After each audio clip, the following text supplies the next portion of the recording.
ગુજરાત કોંગ્રેસમાં એક જોડો ત્યાં તે તૂટી જેવી સ્થિતિ છે. અત્યારે પાટણમાં કોંગ્રેસના જ બે ધારાસભ્યો વચ્ચે વિવાદ ચાલી રહ્યું છે. વિવાદ કિરીટ પટેલ અને જિગ્નેશ મેવાણી વચ્ચે.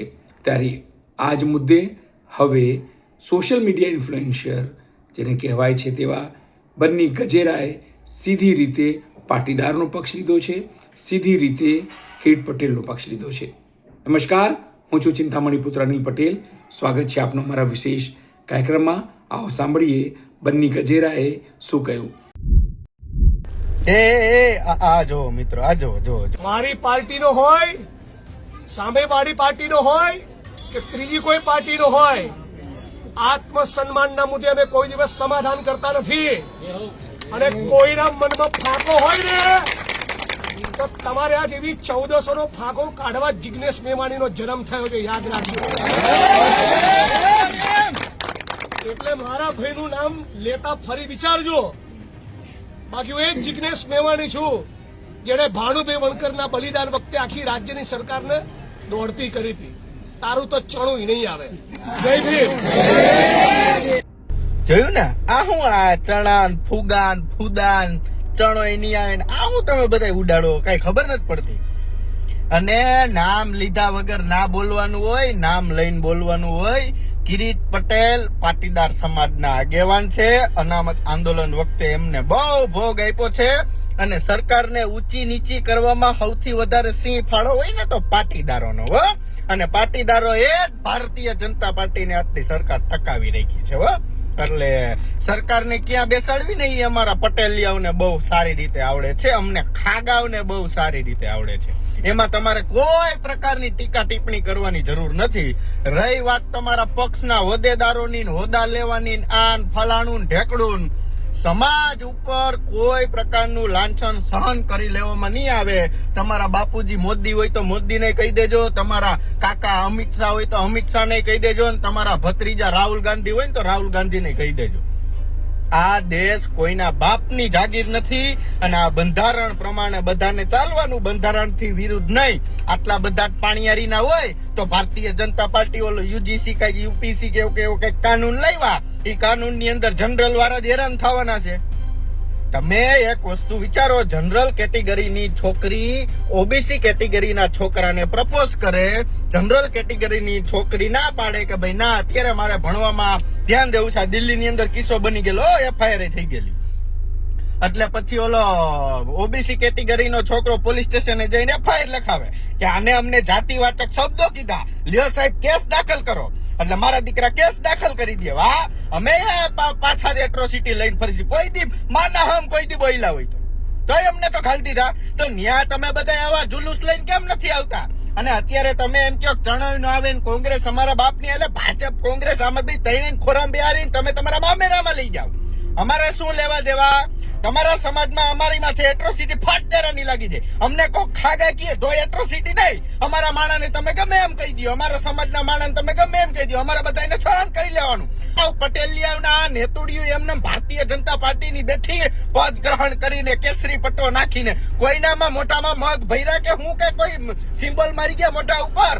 તમારા બાપના નામ બદલાવી નાખે, તમારા બાપના નામે તમારા છોકરાઓને ધમકાવી જાય. તમે પટેલિયા એમને બેઠા. આટલા બધા ઉદ્યોગપતિઓ, મોટા મોટા આગેવાનો પૈસાના ખીચાના ખાવડિયા ભરીને બેઠા. હરકાવા તમારી ચિતા ઉપર. તમે તમારા સ્વાભિમાન હાટુથી ન લડી શકતા હોય તો પટેલિયાઓને તમારે મારે બધાને ડૂબીને મરી જવું જોઈએ ભાયા. આવું હોય કઈ હાવ આ જી આવી કઈ વયા જાય, જી આવી કેસ દાખલ કરીને વયા જાય ખોટી રીતે. આથી રીતે હોય તો બરોબર છે. અને એક પટેલિયા નેતો ન બોલે, બધા પટેલ સમાજ ને કે નેતોડીને જ કઉ છું સમાજની. પછી કે અમારા વિડીયો ને મૂકે, તમારા વિડીયો નો મૂકે, તમને જાહેરમાં કરે. પટેલ ના દીકરા હોય ને સાચું તમે આમાં કેતા હોય ને કે અમે કણબી, તો આ 1% એ સાક્ષી લેવામાં નહીં આવે. મેં 2 ઉદાહરણ દીધા, તમારી ઉપર 2 એટ્રોસિટી થઈ ગઈ. બોલો, સરદારના પુતળા માથે કોઈ ટોપિયું પહેરાવી જાય, લ્યો તો સહન કરી લેવાનું. વાહ સરદાર વંશીઓ, વાહ. આવું ના હોય. એલા આવું હોય આટલી બધી ભારતીય જનતા પાર્ટીની ગુલામી કરવાની, આટલી બધી સીએમ ની ગુલામી કરવાની, આટલી બધી રાહુલ ગાંધીની ગુલામી કરવાની. એલો તમારે આટલી બધી ઓલો ગોપાલ ઇટાલિયા કેમ કરે? કોઈ નહીં બોલે. કા કોઈ ના બોલે? બધા એના બાપ દાદાની રાજનીતિ કરવા આવ્યા. ઉપયોગ કેનો કરે? પટેલનો. ક્યાં ગયા ઓલા બધા આગેવાનો હમણાં નવા થાયપા અને જાણે આમથી વિદેશથી આવ્યા હોય ને કોઈ ઓળખતું ન હોય તો પ્રમુખના પદ આલી દીધા ને બોલો કે આ રાજકારણનો વિષય છે કે આમાંય મને કોકે પૈસા આયલા બોલવા હાટુથી. અને હું તો ઓલી બગદાણાની મેટર આમ વ્યવસ્થિત ચકાસતો તો એનાલિસિસ કરતો હતા તો વચ્ચે કિરીટ પટેલ આવ્યા. લે આને આટલા દિવસ થઈ ગયા ને આ બધા સાંભળી લીધા. અને મેવાણી ભાઈ નામ લઈને જ બોલવાનું હોય, એમાં બધું કશુંય ના હોય. તમે રાજનીતિ કરવા ન કર્યા ને અમારા પર સમાજને રાજનીતિ કરવા ન કર્યા. તમારે એમએલએ બનવાનું, કિરીટ પટેલ ને એમએલએ બનવાનું, આટલું બધું સહન કરવાનું. એને કરતા હે ને હાવ પટેલ જ્ઞાતિ જ મટાવી દેવાય. સરદાર પટેલ ના પૂતળા ક્યાંય બિહારોમાં એલાવ. હું તો એમ કહું બિહારાય જ નહીં કાંઈ તમારી પાસે એવો કોઈ હોદ્દો જ નથી કે તમે સરદારનું પૂતળું બે સન્માન તો તમારાથી જળવાતું નથી. સરકાર બનાવી તો કે પટેલ, સરદાર પટેલ ને ટોપી પહેરાવી તોય કે પટેલ. વાહ વાહ વાહ વાહ. ભોગવો બાજુ તો શું ભોગવો. હું ક્યાંક જરૂર ક્યાંક હલવાવું ને તો એ કેજો સાઉદી ભોગવો. એટલે તમ તારે સંમેલન તમે બોલાવો તો કઈ વાંધો નહીં. તમ તારે અમે પણ સંમેલન બોલાવશું. પટેલ સમાજ તૈયાર જ છે. સમાજ નહીં આવે તો મને ખબર છે હું શું કેવાય આ નેતુડિયું ખાલી આવશે ને તોય ઘણું. હા, કારણ કે હવે તો ગુજરાતની અંદર ઓનલી ફોર જ્ઞાતિવાદ જ ચાલશે. આવું અમુક લોકોએ સાબિત કરી દીધું. જો તમારી પાસે જ્ઞાતિનો આગેવાન નહીં હોય મજબૂત એટલે તમે મરી ગયા. તમારી ઉપર એફઆઈઆર નથી થવાની, તમારી ઉપર કોઈ કાર્યવાહી નથી થવાની. એટલે અમારે હવે કોઈ એમએલએ કે સાંસદ કે મુખ્યમંત્રી કોઈ પેદા જ નથી કરવો. મને ખબર જ છે. હું આની પેલા મોદી સાહેબ ને મળવા ગયો તો એઆઈ દ્વારા, ત્યારે મેં મોદી સાહેબ ને કીધું હતું જો ભાઈ ભૂપેન્દ્રભાઈ પટેલ ને ચાલુ રાખજો. એટલે એને ચાલુ રાખ્યા. હજી એક આપણી ફરમાઈશ બાકી છે એ 27 માં પૂરી કરી દે. હું એને કહી દે હાલો ભાઈ હવે ભૂપેન્દ્રભાઈ સીએમ ને બદલાવી નાખો અને બજા કસા બેહારો. બીજું તો શું હોય, કઈ હાલતું જ નથી ભાઈ. શું કામ? એટલે જિજ્ઞેશભાઈ માનનીય શ્રી, હા ધારાસભ્ય શ્રી છે માનનીય શ્રી જિજ્ઞેશભાઈ મેવાણી જો એલાન કરશે કે અહીંયા અમે સભા સંમેલન બોલાવશું તો પટેલિયા એકવાર થઈ જાવ તૈયાર. આ તમારા છેલ્લી અસ્તિત્વની લડાઈ છે 2027 ની. 2027 પછી મેવાણીએ કીધું મેં એમ ચણો ને ફૂદો ને ફોગો ને ફાદ્યો ને કાંઈ કામ આવવાનું નથી. બરોબર? એટલે આજ કિરીટ પટેલ ને દબાવશે, કાલ કૌશિક વેકરિયા ને દબાવશે, પરમદી જયેશ રાદડિયા ને દબાવશે અને ઓલેદી રમેશ ધડુક નો વારો આવવાનો જ છે. આપણે આ સહન કરવાનું થતું નથી. અને કોક બોલો લાવ મહેસાણા બાજુ પટેલિયા હુઈ ગયા કે શિબિરમાં વયા ગયા ધર્મબંધુ ની બોલો. કોક તો બોલો લાવ. આમ હોય હાવ કઈ આમ ન હોય લાવ. આમ એસપીજી ના એટલા કાર્યક્રમો કરો છો, પટેલ સમાજ કેળવણી મંડળના આટલા કાર્યક્રમો કરો છો, વાહ ઓલું કરો છો, અહીંયા ઓલું કરે. કાંઈક તો બોલો. આમ કોઈ હાવ કઈ વાહ મને તો નવીન લાગે.